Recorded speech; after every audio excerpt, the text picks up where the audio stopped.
Okay, so we're here just this morning to talk about the COEUR PULSE removable anchor and its installation.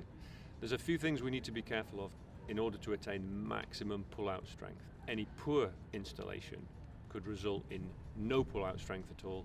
So there are 4 steps we're going to talk about.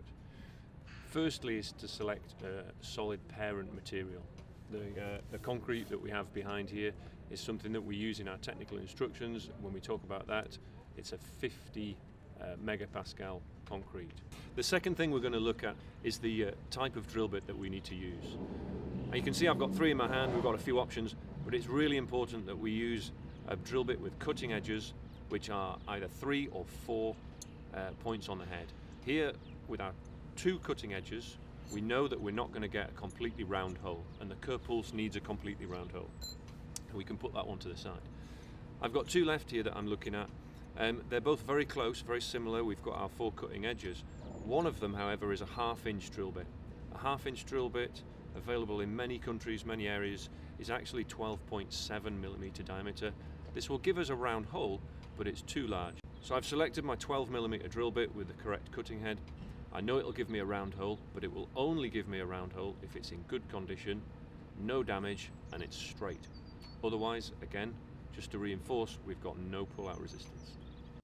So when we're drilling our hole for placing the COEUR PULSE, a couple of things to be aware of. Firstly, we want to drill a nicely aligned hole, 90 degrees from our parent material. Make sure that the hanger plate of the COEUR PULSE sits flat against the rock, avoiding any other issues later in the installation.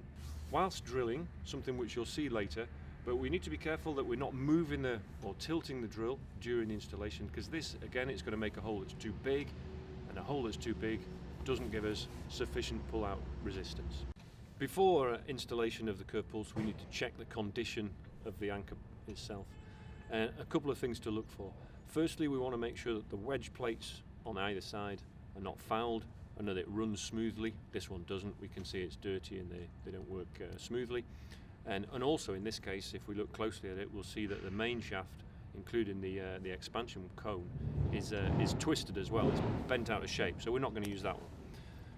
Let's look at this next example. Here we've got nice smooth action. There's no damage to the cone, there's no dirt inside there. So this one, I'm quite happy to use this one. In order to check the installation of the COEUR PULSE, you need to see a space between the yellow release plunger and the hanger. This space indicates the wedge plates are properly contacting the rock inside the hole.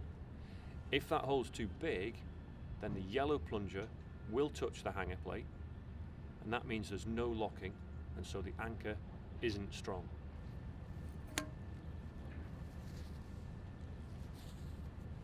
Locking the plunger avoids any accidental removal of the anchor, but it doesn't affect its strength at all.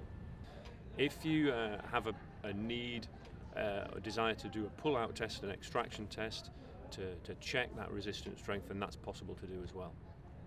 Finally, as with all anchors and more generally all devices used at height, it's not recommended to rely on a single anchor point. So behind me here you can see we have 2 COEUR PULSE anchors together. So as much as possible we're respecting the principle of redundancy. We've always got 2 anchor points used in a complementary manner.